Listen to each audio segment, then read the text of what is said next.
TB ಡ್ಯಾಂನ ಹಿನ್ನೀರಿಗೆ ನೀರಿನ ಅಲೆಗಳ ಜೊತೆಗೆ ಸೆಲ್ಫಿ ಕ್ಲಿಕ್ಕಿಸಿಕೊಂಡು ಹುಚ್ಚಾಟವನ್ನ ಮಾಡ್ತಾ ಇದ್ದಾರೆ. ಮಾಡ್ರಪ್ಪ, ಪ್ರೇಮಿಗಳು ಕಾಲೇಜ್ ವಿದ್ಯಾರ್ಥಿಗಳ ಹುಚ್ಚಾಟ ಅಂತೆ. ಓದಕ್ಕೆ ಹೋಗ್ತಿರೋ ಸೆಲ್ಫಿ ತಗೊಳಕ್ ಹೋಗ್ತಿರೋ ಹೊಸಪೇಟೆ ಬಳಿ ಇರುವಂತ ತುಂಗಭದ್ರಾ ಜಲಾಶಯ ಇದು. ಇಲ್ಲೂ ನೋಡಿ ಹೆಂಗಿದೆ, ಟಿಬಿ ಡ್ಯಾಂನ ಹಿನ್ನೀರಿಗೆ ಇಳಿದು ಹುಚ್ಚಾಟವನ್ನ ಮಾಡ್ತಾ ಇದ್ದಾರೆ. ಕಳಿಸ್ಬಿಡಿ ಡ್ಯಾಮ್ ಜೊತೆಗೆ ಹರ್ಕೊಂಡು ಎಲ್ಲಾದ್ರೂ ಹೋಗ್ಲೆತ್ಲಾಗಿ. ನಮ್ಮ ಮನೇಲಿ ಅಪ್ಪ ಅಮ್ಮ ಹೇಳೋರಿಲ್ಲ ಕೇಳೋರಿಲ್ಲ, ಕೊಡಿಸ್ಬಿಡ್ತಾರೆ ಮೊಬೈಲನ್ನು.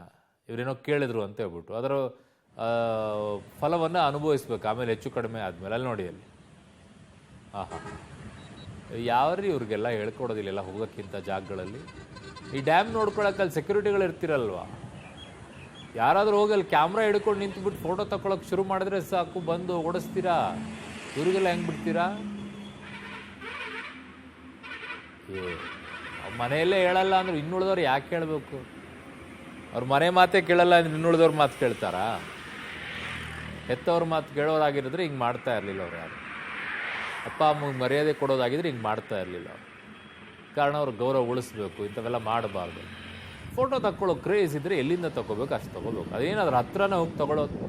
ಮೇಲೆ ನಿಂತ್ಕೊಂಡು ತೊಗೊಂಡ್ರೆ ಇನ್ನೂ ಚೆನ್ನಾಗೇ ಬರುತ್ತೆ ಫೋಟೋ, ಎಲ್ಲ ವೈಡಾಗಿ ಕಾಣಿಸ್ಕೊಳ್ಳೋದು. ನೀರು ಹತ್ರ ಹೋಗ್ತಾರೆ. ನೀರು ಹತ್ರ ತೊಗೊಳೋದ್ರೆ ಮನೆಯಲ್ಲೇ ಗೋಡೆ ಮೇಲಿಂದ ನೀರು ಸುರಿಸ್ಬಿಟ್ಟು ನಿಂತ್ಕೊಳ್ಳಿ, ಅಲ್ಲೇ ಫೋಟೋ ತಗೊಳ್ಳಿ. ಸತ್ರೆ ಯಾವನ್ ನೋಡ್ತಾನೆ? ಆಮೇಲೆ ಹಂಗಾಯ್ತು ಅಲ್ಲಿ ಬಿಟ್ಟರೆ ಯಾರು? ಸೆಕ್ಯೂರಿಟಿ ವೈಫಲ್ಯ. ಪಾಪ ಡ್ಯಾಮ್ ಸೆಕ್ಯೂರಿಟಿ ಮಾಡೋರು ಬೈಸ್ಕೋಬೇಕು ನಿಮ್ಮಿಂದಾಗಿ.